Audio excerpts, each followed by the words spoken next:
없네. 주의 능력 앞에 잠잠해 주 역사하시네.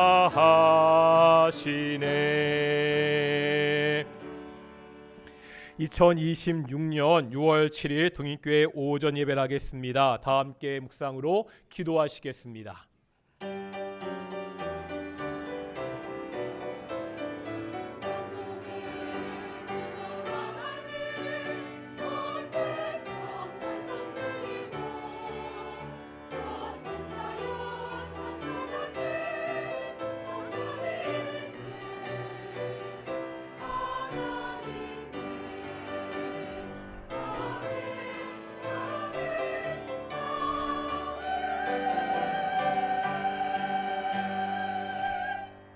사도신경으로 우리의 신앙을 고백하겠습니다. 나는 전능하신 아버지 하나님 천지의 창조주를 믿습니다. 나는 그의 유일하신 아들 우리 주 예수 그리스도를 믿습니다. 그는 성령으로 잉태되어 동정녀 마리아에게서 나시고 본디오 빌라도에게 고난을 받아 십자가에 못 박혀 죽으시고 장사된 지 사흘 만에 죽은 자 가운데서 다시 살아나셨으며 하늘에 오르시어 전능하신 아버지 하나님 우편에 앉아 계시다가 거기로부터 살아있는 자와 죽은 자를 심판하러 오십니다. 나는 성령을 믿으며 거룩한 공교회와 성도의 교제와 죄를 용서받는 것과 몸의 부활과 영생을 믿습니다. 아멘. 찬송가 20장 함께 찬양하시겠습니다. 찬송가 20장입니다.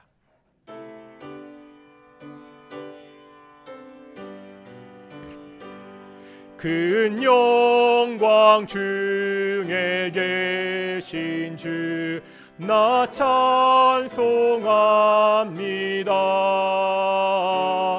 영원히 계신 주 이름 나 찬송합니다. 한없이 크신 능력을 나 찬송합니다. 참되고 미쁜 그 언약 나 찬송합니다. 온 천지 창조하시던 그 말씀이 믿소 영원히 변치 않는 줄라 믿사옵니다. 그 온유하신 주음성 날 불러주시고 그 품에 품어 주시니 나 찬송합니다.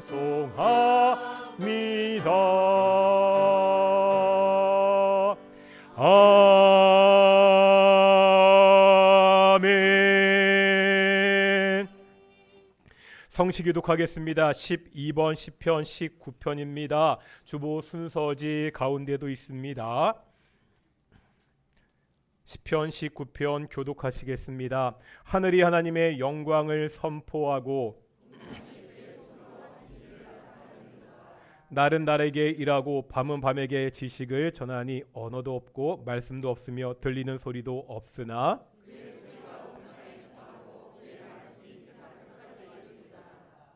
여호와의 율법은 완전하여 영혼을 소성시키며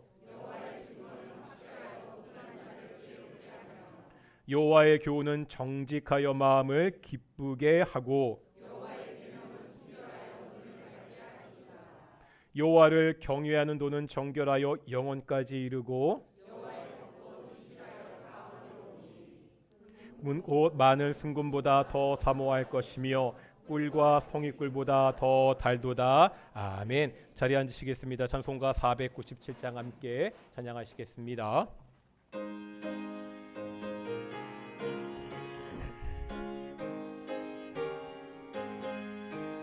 주 예수 넓은 사랑 그 크신 은혜를 나 힘써 전파함은 참 기쁜 일일세. 주 예수 복된 말씀 생명과 진리요.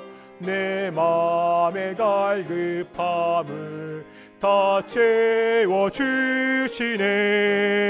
옛부터 전한 말씀 주 예수 크신 사랑 나 항상 전파하기 참 기뻐하도다. 이 말씀 전할 때에 내 마음이 기쁘고 그 말씀 전할수록 새 기쁨 넘치네. 구원의 복된 말씀 못 들은 사람이 세상의 많음으로 힘써서 전하세. 옛부터 전한 말씀 주 예수 크신 사랑 나 항상 전파하기 참 기뻐하도다. 이 말씀 들은 사람 또 듣기 원하고 목말라 사모하니 그 말씀 진리라. 그 나라 영광 중에 나 부를 새 노래. 옛부터 좋아하던 이 말씀뿐일세. 옛부터 전한 말씀 주 예수 크신 사랑 나 항상 전파하기 참 기뻐하도다.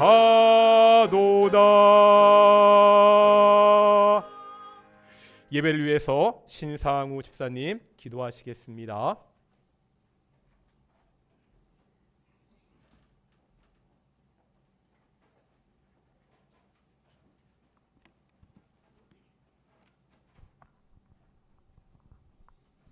태초에 하나님이 이르시되 빛이 있으라 하시니 빛이 있었고, 이렇게 순서대로 천지를 창조하시고 또 주관하시는 하나님의 능력에 마냥 놀라워 영광과 찬양을 드립니다. 죄와 허물로 죽었던 우리를 그리스도와 함께 살리시어 하나님의 자녀로 삼아주심에 더더욱 감사합니다. 오늘도 거룩한 주일을 맞이하여 이 시간 교회로 인도하시어 우리 다 함께 모여서 예배를 드리게 하여 주시니 감사합니다. 하나님, 지난 일주일도 녹록지 않은 세상살이였지만 그래도 나름 열심히 살다가 이 시간 함께 예배 드리고자 이렇게 모였습니다. 그동안 세상에서 받았던 마음의 상처와 삶의 무거운 짐을 이 시간 주님 앞에 다 내려놓고 위로와 치유를 받는 은혜의 시간이 되도록 하옵소서. 하나님께서 사랑하시는 도인교를 위해 기도합니다. 먼저 교회를 위해 낮이나 밤이나 애쓰시는 우리 목사님을 위해 기도합니다. 전하시는 하나님의 말씀에 능력과 권능을 더하게 하시어 듣는 사람마다 은혜와 감동을 받게 하여 주시옵소서. 현재도 열심히 진행하고 있는 구제 활동과 전도 활동에 열정을 다하게 하시고 또한 온라인을 통하여 전하는 하나님의 말씀에 권능을 더하게 하시어 시청하는 자들에게 큰 감동을 받게 하여 주소서. 항상 맡은 일에 충성을 다하는 직분자들과 전도에 애쓰는 전도자들, 열심히 식사 준비로 수고하시는 봉사자들에게도 하나님의 무한하신 은혜와 은혜를 주시기를 간절히 은혜합니다. 그리하여 이들의 수고하심이 도인교회 부흥에 크게 기여하는 밑거름이 되도록 하여 주소서. 하나님, 이제 무더운 여름이 시작됩니다. 우리 성도님들 더위에 잘 견디도록 도와주소서. 교회의 어린아이들과 연로하신 어르신들, 또 원치 않는 질병으로 고생하시는 모든 분들에게 주님의 따뜻한 보살핌과 위로로 치유함을 받을 수 있도록 도와주소서. 하나님, 하나님께 특별히 감사드리는 것은 지난날의 바자회 행사를 사랑하시는 동인의 온 가족들과 성도들과 함께하여 성황리에 그리고 은혜롭게 마치게 하도록 하셔서 감사합니다. 특히 행사를 주관하는 마리아 회원들과 왕년의 실력으로 열무김치를 맛있게 만들어 행사를 더욱더 풍성하게 하신 에스더 회원들과 팥빙수와 음료로 참여한 청년들 모두가 일심동체가 되어 무사히 마치게 됨을 하나님께 정말로 감사드립니다.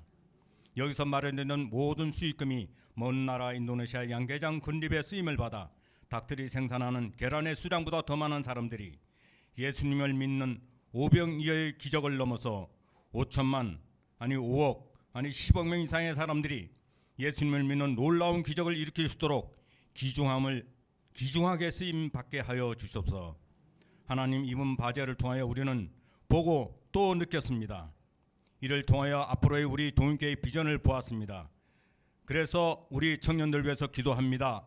이들에게 굳건한 믿음과 열정으로 동인교회의 비전을 준비하게 하여 주소서. 요즘 부쩍 늘어난 아이들을 열심히 가르치는 교사 선생님들과 아름다운 목소리로 찬양하는 성가 대원들과 지휘자님, 그리고 늘 말없이 반주하는 반주자와 그 밖에 보이지 않는 곳에서 묵묵히 수고하시는 모든 분들께 우리 성령 하나님께서 함께하여 주시옵소서. 오늘 예배에 참석지 못한 이들과 함께하는 온전한 예배로 받으시옵소서.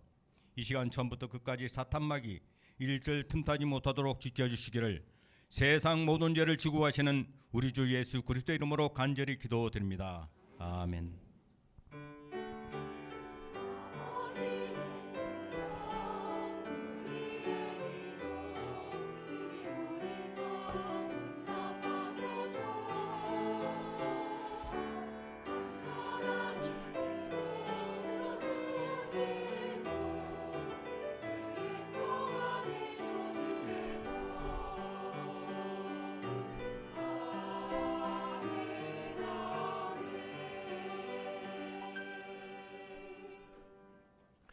함께 말씀 보겠습니다. 요한복음 15장의 말씀입니다. 요한복음 15장 13절부터 17절까지 말씀입니다. 요한복음 15장 13절에서 17절까지 말씀 우리 함께 교독하겠습니다. 제가 먼저 요한복음 15장 13절 말씀 읽겠습니다. 사람이 친구를 위하여 자기 목숨을 버리면 이보다 더 큰 사랑이 없나니 이제부터는 너희를 종이라 하지 아니하리니 종은 주인이 하는 것을 알지 못함이라. 너희를 친구라 하였노니 내가 아버지께 들은 것을 다 너희에게 알게 하였음이라.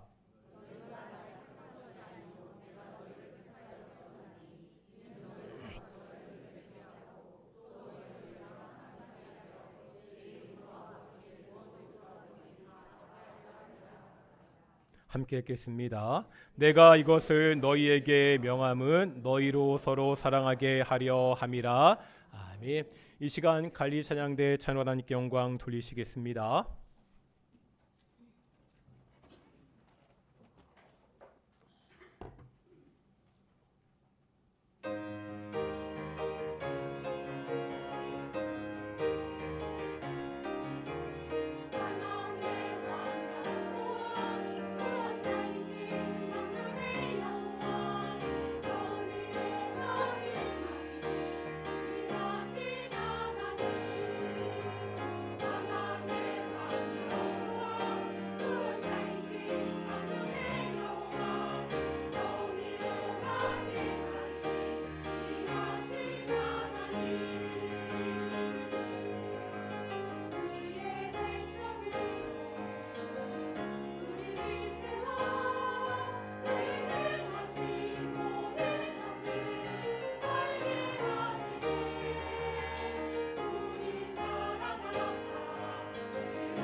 아멘. 오늘도 찬양 감사합니다.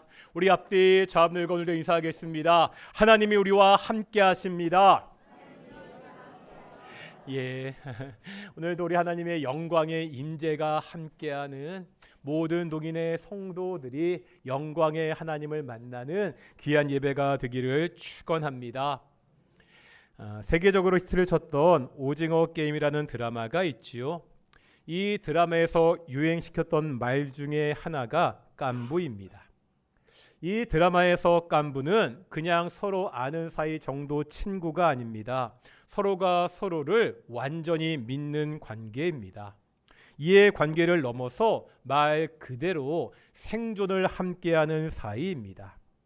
이 드라마를 보면 배우 이정재가 분한 성기훈은 한 게임에서 아무도 선뜻 짝을 지으려고 하지 않는 나이 먹은 오일남과 깐부를 맺자고 하면서 한편이 되었습니다. 그런데 알고 보니까 이번 게임은요, 다른 편과 승부를 하는 것이 아니라 같은 편끼리 구슬치기를 해서 지는 사람이 죽는 것이었습니다. 깐부라고 한편이 되었는데 내가 그 친구 깐부를 죽여야 살게 됩니다. 결국 성기훈은 치매 증상이 있는 오일남을 속여서 구슬을 가로채게 됩니다. 오일남은 처음부터 성기훈이 자신을 속이는 것을 알고 있었지만 모른 척합니다. 그리고 마지막 남은 구슬을 넘겨주며 이렇게 말하잖아요. 우리는 깐부잖아. 깐부끼리는 네 것도 내 거고 내 것도 네 거야. 이 모습만 보면 못난 친구를 위해 희생하는 진정한 깐부 친구의 모습을 보는 것 같습니다. 하지만 반전이 있지요. 이미 오래된 드라마니까 그냥 제가 다 말씀드리면 마지막에 보니까 이렇게 죽은 줄 알았던 오일남은 죽지 않았고요. 이 오일남이 이 죽음의 게임의 주체자였습니다. 이 세상에서 정말 믿을 수 있는 모든 것을 나눌 수 있는 친구, 깐부, 그런 사람이 우리에게 정말로 있는지 물음을 던져줍니다. 사실 이런 친구를 찾는 것은 쉽지 않습니다. 특별히 정치권을 보면 어제 동지가 적이 되고 어제 적이 동지가 되는 일이 비일비재합니다. 그런데 오늘 본문은 바로 우리에게 이러한 진정한 친구가 있다고 말씀하고 있습니다. 완전히 믿을 수 있는, 나를 위해서 모든 것을 희생하는 친구가 있다고 말씀합니다. 바로 예수님입니다. 오늘 본문 15절에 보면 중간에 예수님이 이렇게 말씀하시죠. 제자들에게 너희를 친구라 하였노니. 예수님이 당신의 제자들을 친구라고 부르십니다. 먼저 이 시점에서 왜 예수님이 제자들을 친구라 부르셨는지 생각해 봐야 됩니다. 우리가 지난주에 12절 말씀을 보았잖아요. 예수님이 뭐라 말씀하셨죠? 서로 사랑해라. 이 악한 시대에, 이 험난한 시대에 제자들이 서로 사랑해야 됩니다. 그런데 예수님은요, 서로 사랑해야 된다고 말씀하시면서 앞에 이렇게 덧붙이시죠. 내가 너희를 사랑한 것 같이. 예수님이 먼저 사랑하셨습니다. 이 사랑을 받은 제자들은 이제 서로 사랑해야 됩니다. 이때 예수님이요, 제자들을 사랑했다. 어떠한 의미죠? 그냥 추상적으로, 감상적으로 말로만 사랑하는 것이 아닙니다. 예수님은 이제 이 사랑이 어떠한 사랑인지 구체적으로 말씀하십니다. 오늘 본문 13절 다시 한번 읽겠습니다. 13절입니다. 시작.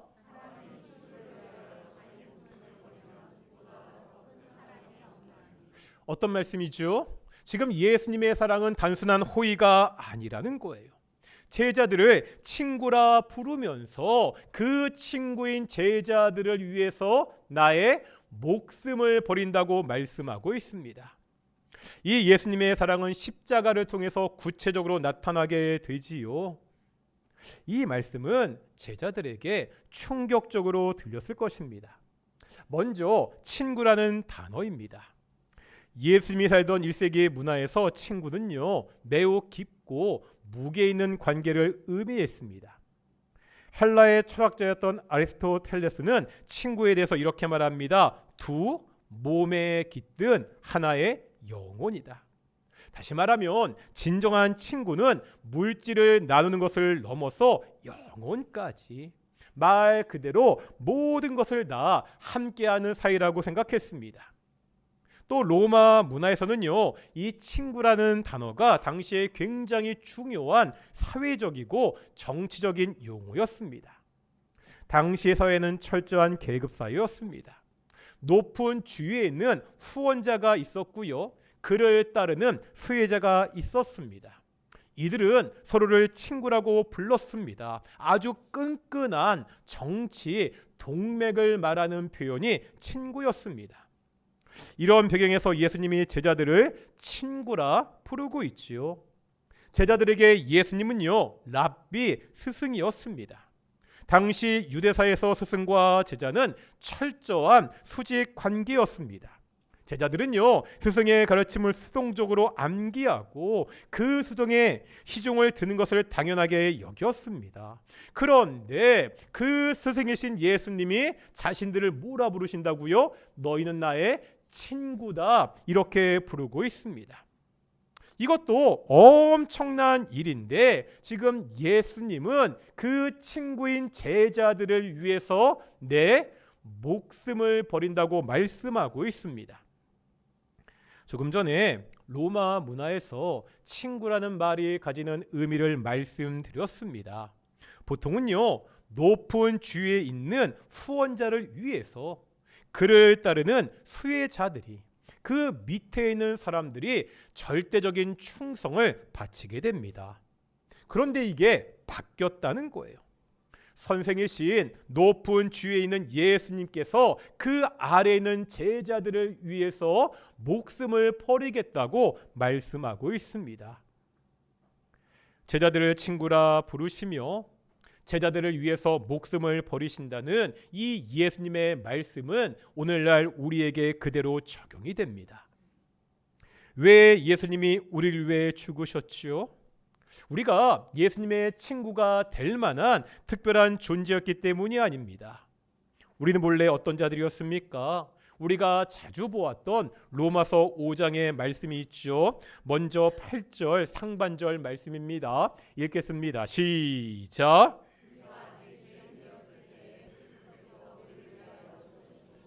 우리가 본래 죄인이었습니다. 선하고 의로운 존재가 아니었다는 거예요. 밑에 10절 보겠습니다. 시작.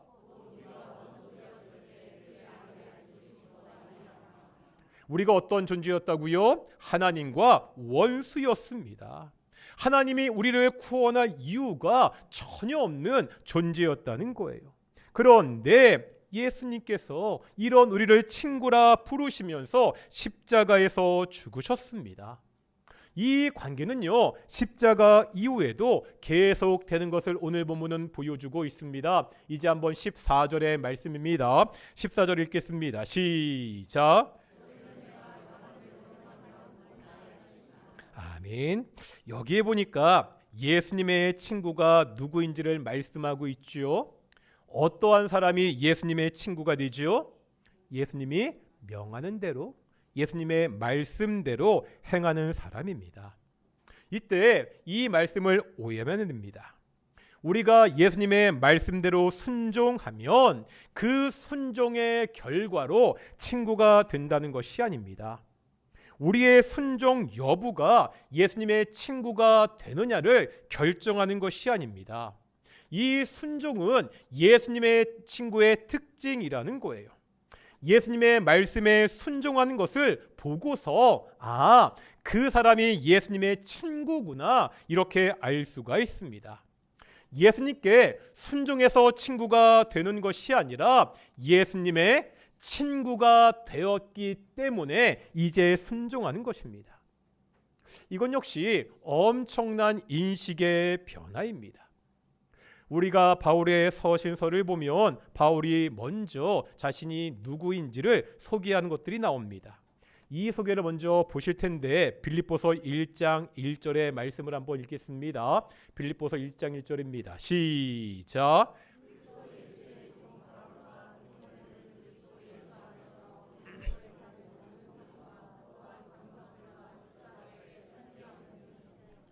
여기에 보니까 바울이요 자신을 뭐라 소개하고 있죠? 그리스도 예수의 종이라고. 이것은 정확한 자기 인식입니다. 우리가 예수님을 믿기 전에는 사탄의 종이었습니다. 이런 우리를 예수님이 당신의 피로 구속하셨습니다. 예수님께서 자신의 피값으로 우리를 사셨습니다. 그러기에 이제 우리의 주인이 바뀌었다는 거예요. 더 이상 사탄이 우리의 주인이 아닙니다. 누가 우리의 주인이 되시죠? 예수님이 우리의 주인이 되십니다. 다시 말하면 우리가 누구라는 거예요? 예수님의 종이라는 겁니다. 우리는 종으로 예수님께 나아갑니다. 그런데 예수님은요 우리를 종으로 취급하지 않으신다는 거예요. 우리를 누구로 대하신다고요? 친구로 대하십니다. 종으로 순종하며 사는 사람이 아니라 친구로 순종하면서 사는 사람들입니다. 이것은 엄청난 차이잖아요. 오늘날은 계급사회가 아닙니다. 그래서 우리가 종으로 순종한다는 것의 의미가 무엇인지 잘 다가오지 않습니다. 그나마 그 느낌을 조금 알 수 있는 곳이 군대입니다. 군대가 그렇잖아요. 공공의 목적을 위해서 엄한 규율을 가지고 있지요. 나라를 지킨다는 대의명분이 있습니다. 그러기에 상명하복의 군기가 철저합니다. 그래서 흔히 이런 말 하잖아요. 군대에서 까라면 까는 거지. 왜 이렇게 말이 많아? 선임이 시키면 따지지 말고 시키는 대로 하라는 말입니다. 그래도 군대는요 말은 이렇게 해도 선임이 후임을 자기 마음대로만 할 수는 없습니다. 부당한 일을 시키면 거절할 수도 있습니다. 하지만 총은 다릅니다. 이런 이야기를 할 때는 종이라는 표현은 좀 약한 것 같습니다. 노예라는 표현이 좋습니다.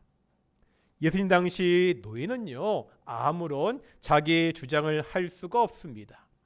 주인이 아무리 부당한 지시를 하더라도 그 지시를 무조건 따라야 됐습니다. 노예는요 사람 취급받지 않았습니다. 주인이 생사 여탈권을 가지고 있었습니다. 예수님의 피값을 하신 우리는 분명히 예수님의 노예가 맞습니다. 말로 묻지도 말고 따지지도 말고 그냥 예수님이 하는 대로 하라는 대로 무조건 복종해야 되는 그러한 존재들입니다. 그런데 우리가 예수님께 순종할 때 예수님은 이렇게 말씀하지 않는다는 거예요. 오늘 본문 15절입니다. 같이 읽겠습니다. 15절입니다. 시작.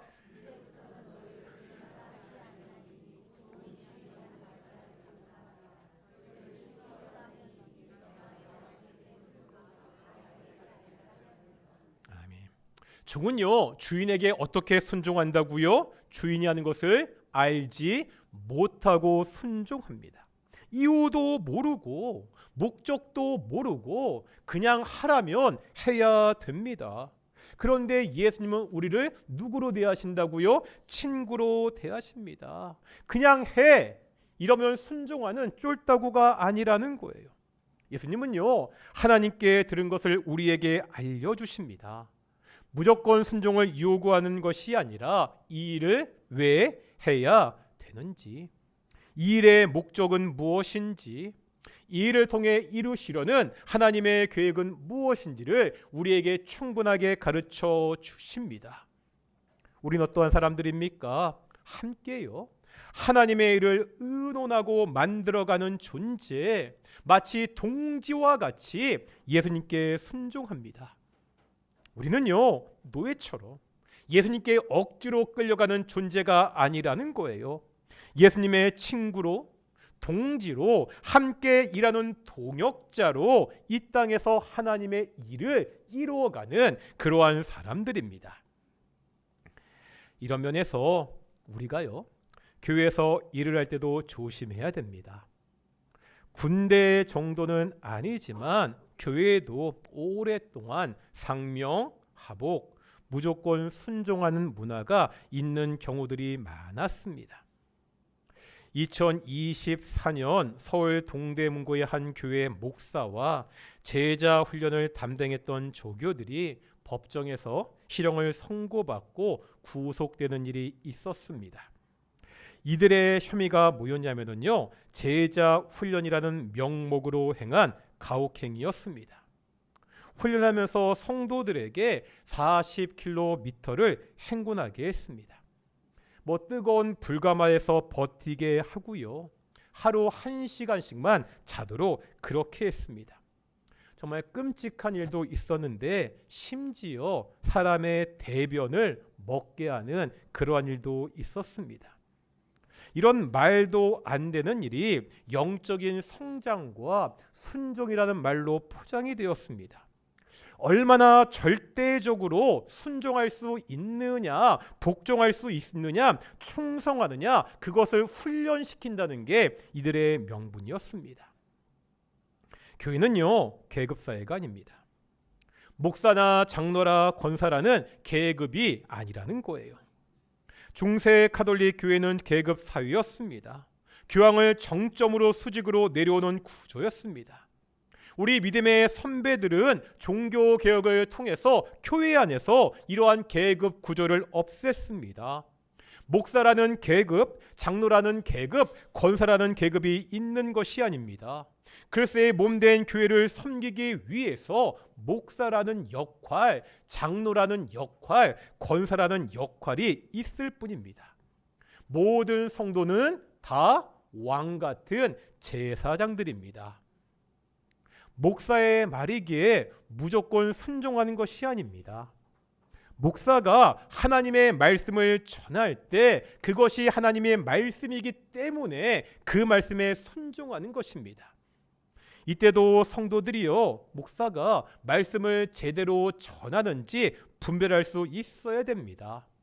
하나님의 말씀은 오류가 없지만 목사가 전하는 말에는 오류가 있을 수 있기 때문입니다. 교회에서 일을 할 때 서로 존중해야 됩니다. 명령을 하는 것이 아니라 부탁해야 됩니다. 충분한 대화를 통해서 설득해야 됩니다. 이렇게 해야 교회에서 분쟁이 생기지 않습니다. 서로 협력함으로 그리스도의 몸된 교회를 세워갈 수가 있습니다. 하나님의 일을 함께하는 동지로, 동역자로 그리스도의 몸된 이 동인교회를 함께 세워나가는 귀한 성도들이 되시기를 축원합니다. 또 우리가 예수님의 일을 할 때 함께 하는 친구로 순종한다고 했잖아요. 그때 해야 되는 일들이 참 많이 있습니다. 그 중에서 오늘 예수님이 우리에게 특별히 당부하는 말씀이 있습니다. 오늘 본문 16절 보겠습니다. 16절의 말씀 읽겠습니다. 시작.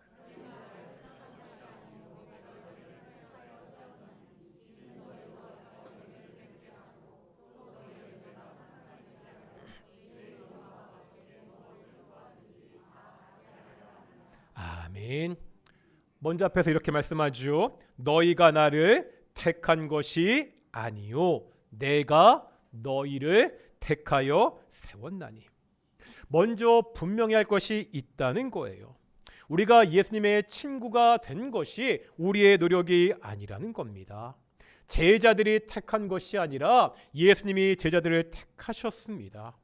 예수님이요, 제자들의 친구가 된 것은 그들의 학식이나 자격이나 공로 때문이 아닙니다. 전적인 은혜입니다.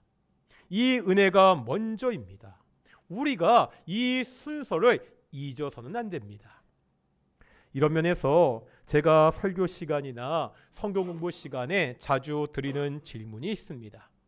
쉬운 질문과 답이지만 너무나 중요한 질문이기 때문에 우리가 반복해서 확인해야 됩니다. 이런 질문입니다. 이스라엘 백성이 하나님께 율법을 받았잖아요. 이스라엘 백성이 율법을 받은 것이 출애굽 전입니까? 출애굽 다음입니까? 그렇죠? 여러 번 질문을 드렸으니까 이제는 설마 정답을 다 아시죠? 정답은 출애굽 다음에 율법을 받았습니다. 답이 중요한 게 아니라 이 질문이 중요한 이유가 뭐죠? 만약에 출애굽 전에 율법을 받았으면 어떻게 됩니까? 이스라엘 백성들이 애굽에서 율법을 잘 지켰기 때문에, 다시 말하면 그들의 공로를 보고 하나님이 구원하신 것이 됩니다. 하지만 율법은 출애굽 이후에 시내산에서 주어졌습니다. 애굽에서 구원을 받은 것이 율법을 지키는 것과 아무런 상관이 없다는 거예요. 이스라엘 백성이 율법을 잘 지켜서 말씀에 순종해서 구원받은 것이 아니라 오직 하나님의 전적인 일방적인 은혜입니다. 우리가 오직 하나님의 은혜로 구원을 받았습니다. 그런데 이렇게 우리를 구원하셨을 때 구원하신 이유가 있다는 거예요. 구원하신 목적이 있다는 거예요. 오늘 본문의 표현대로 택하여 세우신 목적이 있습니다. 조금 전에 읽었던 16절에 보면 이렇게 말씀하고 있습니다. 이는 너희로 가서 열매를 맺게 하고. 뭐라고요? 이는 너희로 가서 뭐를 맺게 한다고요? 열매를 맺는 것. 이것도 오해만 안 됩니다. 열매를 맺는 것을 보고 야, 좋은 열매구나, 그래 보여서 구원을 한 것이 아니라는 거예요. 하지만 이제 택하여 세워졌으면 반드시 맺어야 되는 열매가 있다는 거예요. 우리가 앞에서 예수님의 포도나무 비유를 보았습니다. 5절 보실까요? 이런 말씀이 있죠. 5절 상반절입니다. 읽겠습니다. 시작.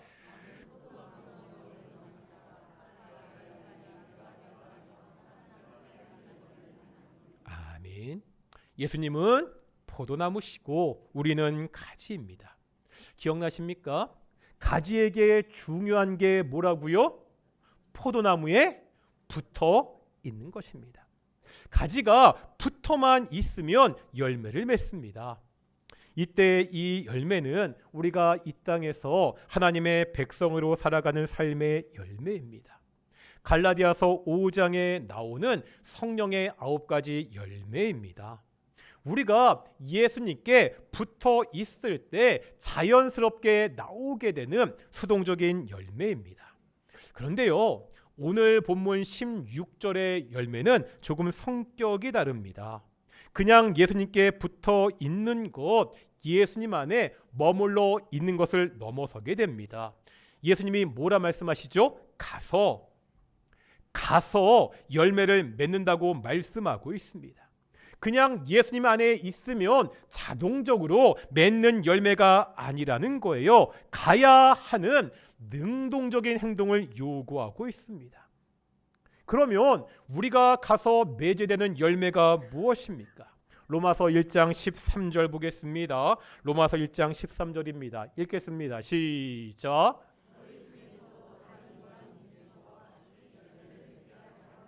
아멘. 무슨 말이죠? 바울은요, 당시 세계의 중심이었던 로마에 가서 복음을 전하기 원했습니다. 이 로마에 가서 다른 이방 지역과 같이 복음을 전하고 그 열매 맺기를 소망했습니다.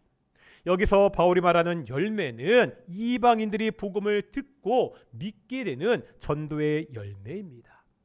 오늘 본문에서 우리가 가서 맺는 열매도 마찬가지입니다. 예수님이 바울을 택하여 이방인의 사도로 세워서 복음을 전하게 하셨습니다. 마찬가지로 오늘날 우리를 택하여 세우신 목적이 있다는 거예요. 그게 뭐라고? 가라고. 가서 복음을 전해서 믿도록 하는 전도의 열매를 맺게 하는 것입니다.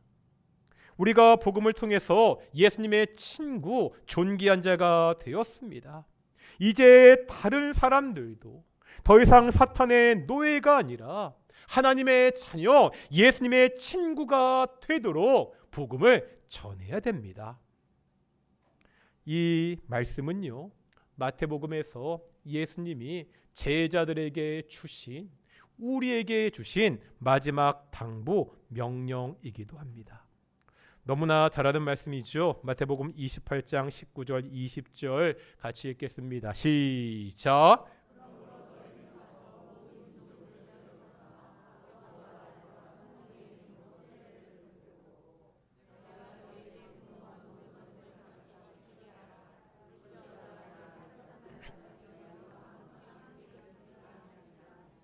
아멘.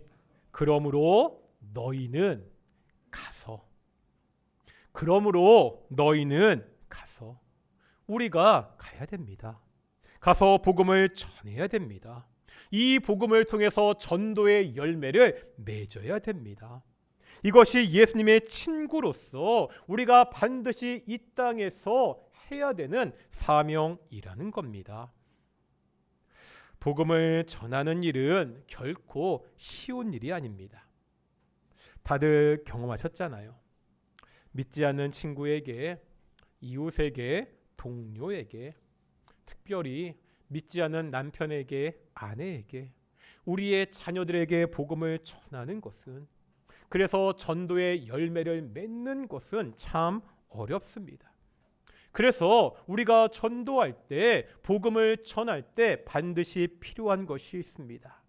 다시 한번 오늘 본문 16절인데요. 마지막에 보면 예수님이 이렇게 말씀하고 있죠. 16절 마지막에 보면 내 이름으로 아버지께 무엇을 구하든지 다 받게 하려 함이라. 내 이름으로 아버지께 무엇을 구하든지 너희가 다 받을 것이다. 무슨 말이죠? 전도의 열매에 대한 말씀이 기도에 대한 말씀으로 이어지고 있습니다. 여기서 아버지의 이름으로, 아니 예수님의 이름으로 아버지께 구하면 다 받는다는 것은 단순하게 우리가 기도하면 다 응답받는다, 이런 차원이 아닙니다. 우리가 가서 전도의 열매를 맺을 때 먼저 무엇보다 뭐 하라는 거예요? 하나님께 예수님의 이름으로 기도하라는 겁니다. 우리가 예수님의 명령을 따라 복음을 전할 때 우리의 기도를 들으시고 하나님께서 우리에게 필요한 모든 것을 공급해 주시겠다고 그렇게 약속하고 있습니다. 우리가 가서 복음을 전해야 됩니다. 내가 복음을 전할 그 사람을 위해서 우리가 쉬지 않고 기도해야 됩니다. 그럴 때 열매를 맺을 수 있다고 예수님은 말씀하고 있습니다. 말씀을 맺겠습니다. 처음 오징어 게임의 깐부 이야기를 냈습니다. 세상의 친구는요, 결국 내가 살기 위해서 상대를 속이고 죽여야 되는 그러한 비극적인 관계였습니다. 그런데 우리의 참된 친구 깐부가 되시는 예수님은 달랐습니다. 죄인 되었던, 원수 되었던 나를 위해서 친히 목숨을 버리셨습니다. 우리가 이 엄청난 예수님의 사랑을 받아서 예수님의 친구가 되었습니다. 세상에는요, 아직도 서로를 밟고 일어서야만 살 수 있다고 믿는 외롭고 지친 사람들이 많이 있습니다. 참된 친구를 알지 못해서 방황하는 영혼들이 여전히 많이 있습니다. 예수님이 말씀하십니다. 가라고. 우리가 가야 됩니다. 가서 나를 위해서 목숨을 버리신 우리의 진짜 친구 그리스도 예수를 소개해야 됩니다. 우리가 이 사명을 감당하기 위해서 그 영혼을 위해 기도할 때 하나님께서 그 기도를 들으시고 그 전도의 열매를 맺게 하신다고 그렇게 약속하고 있습니다.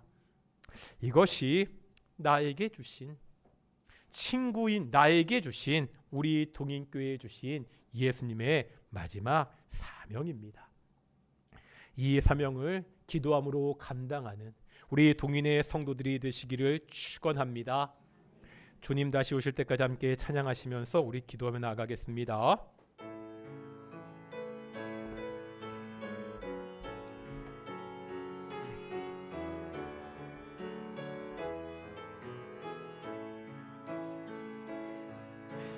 주님 다시 오실 때까지 나는 이 길을 가리라.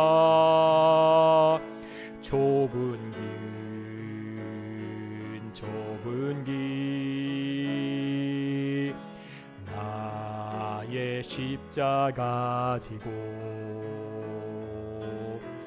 나의 가는 이 길 끝에서 나는 주님을 보리라. 영광의 내 주님. 나 다시 처음부터 찬양하겠습니다. 주님 다시 오실 때까지, 주님 다시 오실 때까지 나는 이 길을 가리라. 좁은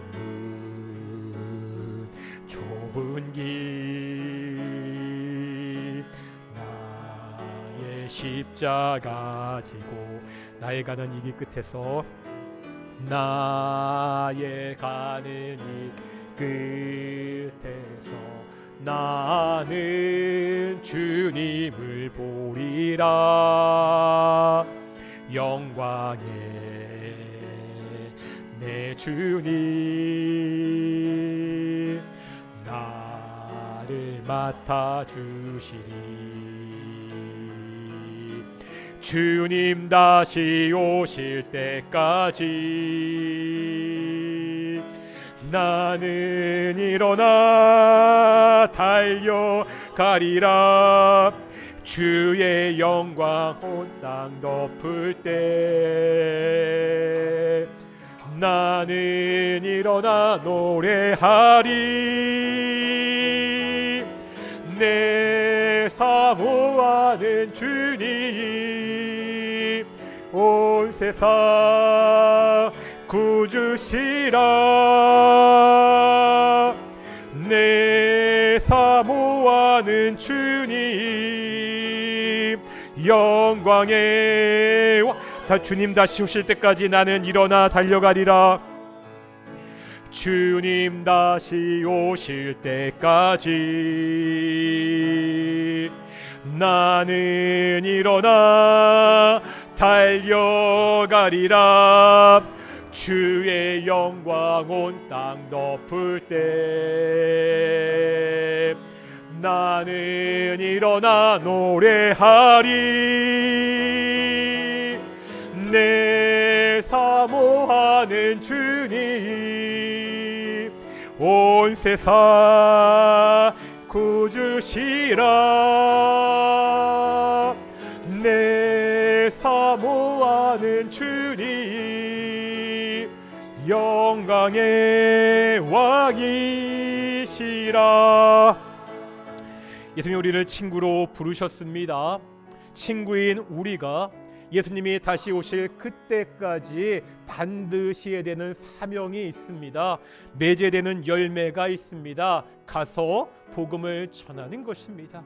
가서 내가 받았던 그리스도의 사랑, 하나님의 은혜, 그것을 전하여 전도의 열매를 맺는 것입니다.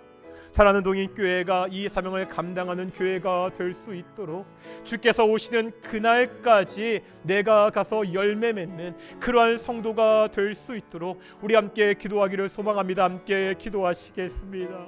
아버지 하나님, 주께서 다시 오실 그때까지 주께서 우리에게 주신 사명을 감당하는 귀한 동인의 성도들이 될 수 있도록 인도하여 주시옵소서.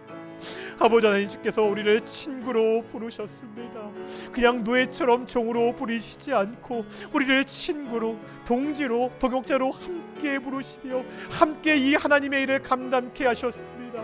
하나님, 우리가 그리스도 예수의 친구가 되어서 주님 다시 오실 그때까지 오직 하나님의 영광을 바라보며 복음을 가서 전하는 귀한 성도 될 수 있도록 인도하여 주시옵소서. 우리의 힘과 능력으로 되지 않습니다. 그러기에 주께 나와 기도합니다. 우리가 친구를 위해 기도할 때, 우리가 이웃을 위해 기도할 때, 우리와 동료들 위해서 기도할 때, 우리가 무엇보다 우리의 가족들을 위해서 기도할 때, 아내와 남편을 위해서, 우리의 자녀들을 위해서 기도할 때 주께서 그 기도를 신실하게 들어주시고 그들 가운데 복음의 열매가 맺힐 수 있도록 주여 인도하여 주시옵소서. 이 땅 가운데 이 복음 전도의 사명과 열매를 맺는 귀한 동익교회 성도될 수 있도록 인도하시고 주께서 축복하여 주시옵소서. 하나님이 함께하여 주시옵소서. 하나님이 붙잡아 주시옵소서.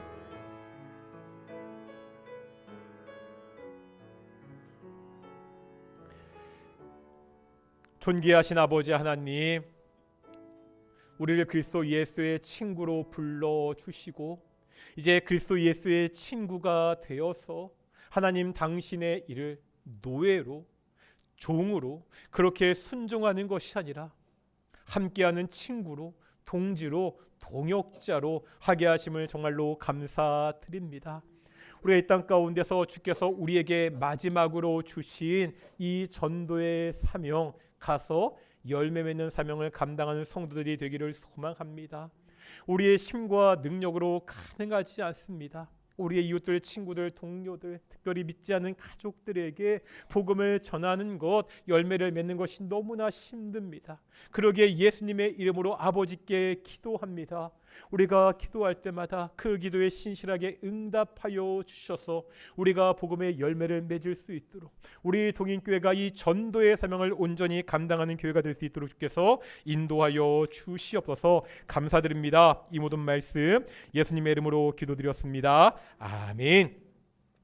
찬송가 51장 하시면서 헌금 봉헌하겠습니다. 제가 단톡방에도 올린 것처럼 우리가 처음 불러보는 찬양이거든요. 우리가 많은 찬양들이 있으니까 새 찬양도 배워야 되니까요. 찬송가 51장 함께 찬양하시면서 우리 헌금 봉헌하시겠습니다.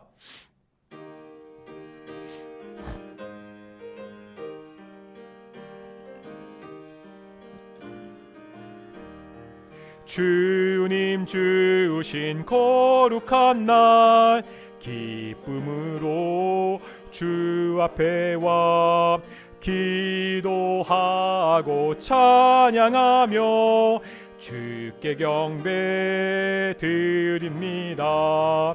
내게 주신 귀한 물질 하나님께 드리오니 기뻐 받을 제물로서 연락되게 3절입니다. 내가 받은 모든 것은 하나님의 선물이니 마음과 뜻 다하여서 겸손하게 드립니다. 주님 기뻐 받으시니 바치는 나 즐겁도다. 복의 근원 하나님께 영원토록 감사하리.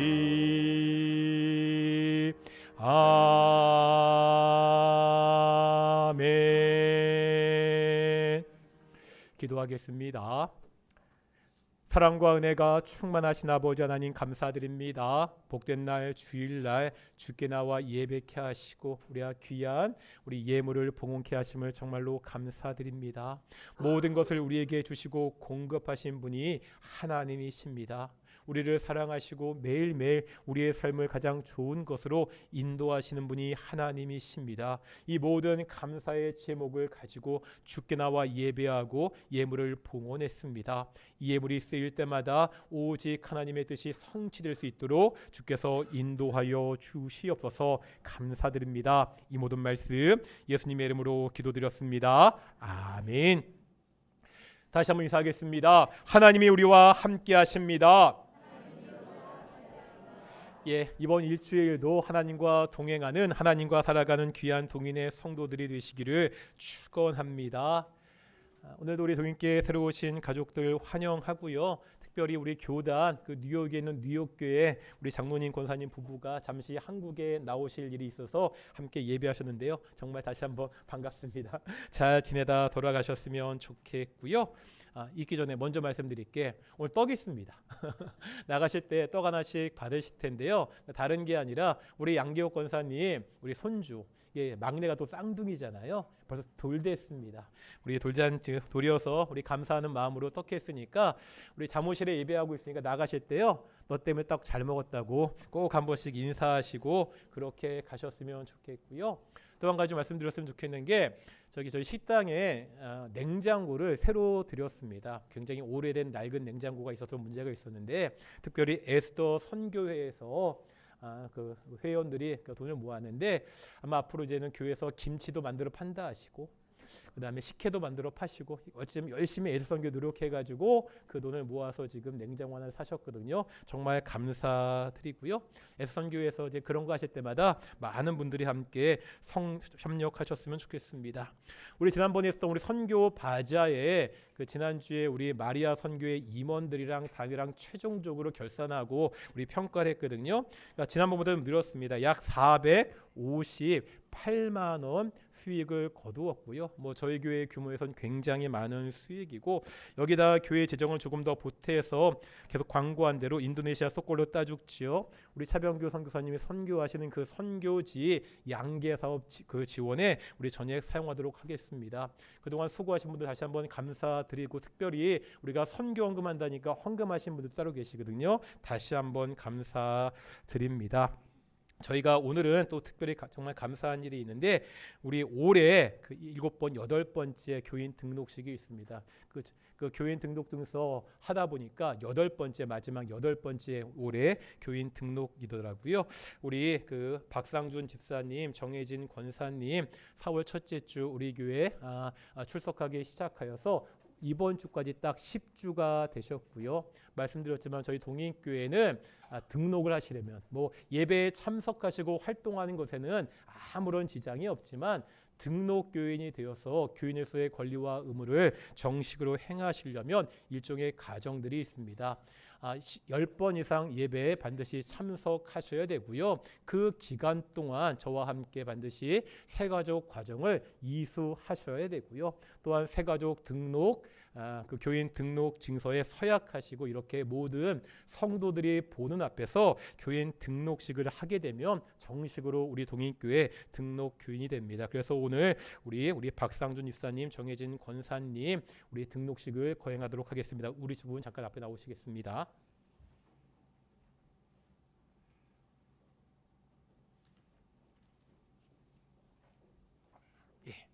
앞에 쓰시고요. 항상 감사한 게, 우리가 그동안 등록하신 다른 분들과 같이 이미 다른 교회에서 충분히 훈련 받으신 분들임에도 불구하고 우리 동인교회 규례를 따라서 함께 이렇게 모든 등록 절차를 밟아주셔서 정말로 감사드리고요. 우리 교인 등록 서약서 하겠습니다. 제가 읽으면 예하시면 가하시면 예라고, 아니면 아멘이라고 그렇게 대답하시면 됩니다. 1번입니다. 오직 예수님만이 나의 구원자가 되심을 믿습니다. 동인교회가 예수님을 머리로 하는 한 몸인 것을 믿습니다. 동인교회 교인으로 책임을 다하고 교회 정강과 지리에 복종하겠습니다. 예배와 양육과 교회 모임에 적극적으로 참여하겠습니다. 예수님을 닮아가는 사람이 되기 위해 노력하겠습니다. 지체된 성도들을 사랑하며 섬기겠습니다. 세상에서 빛과 소금으로 살겠습니다. 복음을 전하는 일에 힘쓰겠습니다. 이렇게 서약하셨고요. 우리 서약자 이름 쓰시고 자기 사인도 하셨습니다. 우리 교인 등록증서 드리도록 하겠습니다. 교인 등록증서 2026-7호, 이름 박상준. 위의 사람은 본교회 교인 등록 과정을 성실하게 마쳤기에 이 증서를 수여합니다. 주 2026년 6월 7일 대한예수교 장로회 동인교회 담임 목사 김덕종.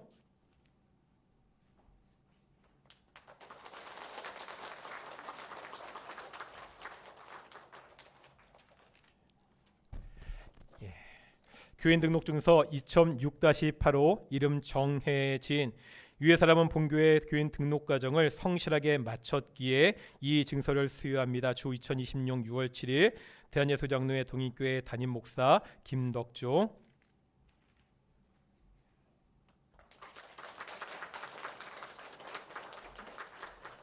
말씀드리지만 교회에서 함께 드리는 이 선물은 저희 교단 원로 목사님이신 노알수 목사님께서 직접 붓으로 쓰신 우리 성경 성구 이렇게 선물로 드리거든요. 그 말씀이 이 가정에 귀한 말씀이 되었으면 좋겠고요. 잠깐 뒤로 좀 돌아서시겠습니까? 우리 잠깐 들어서서 인사하실 때 우리 큰 박수로 환영해 주시고 우리 선물 좀 갖고 온 선물도 예, 우리 갖다 주시면 우리 마리아 선교회도 우리 여기 앞에 선물이 있는 거 다시 한번 네. 그리고 우리 친구도 같이 오셨구나. 감사합니다. 네, 네, 우리 친구도 같이 오셔가지고 우리 부부 다시 한번 인사하실 텐데 정말 동인교회 교인 함께 크게 소리 크게 한번 박수 치겠습니다. 감사합니다. 두 분 들어가시면 됩니다. 앞으로도 좀 더 많은 우리 교인들이 등록하셨으면 좋겠고요. 지금도 함께 새가족 공부하시는 분들도 계십니다. 앞으로 계속해서 우리 교인 등록식이 있을 텐데 우리 동인교회가 계속해서 이렇게 하나님이 날마다 구원받는 사람을 더하게 하는 귀한 교회가 되었으면 좋겠습니다. 지난주에 광고 드린 대로 오늘 오전 예배가 끝나고 정기 재직회가 있습니다. 저희가 2달에 한 번씩 모든 재직들이 모여서 함께 교회 살림을 점검하고 의논하는 시간입니다. 재직들은요 한 분도 빼놓지 말고 꼭 재직회에 참석하셨으면 좋겠습니다.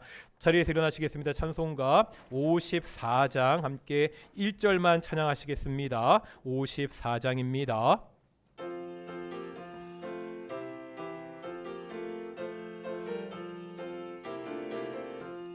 주여 복을 구하오니 편히 가게 하시고 사람마다 주 은혜로 이기도록 하시고 광야 같은 세상에서 항상 인도하소서.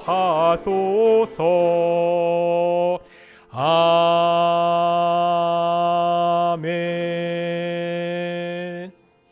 기도하겠습니다. 이제는 예수 그리스도의 은혜와 아버지 하나님의 사랑하심과 성령 하나님의 교통하심이 그리스도 예수의 친구가 되어서 가서 열매를 맺는 우리 동인의 성도들 가운데 영원히 함께 하시길 축원하옵나이다. 아멘.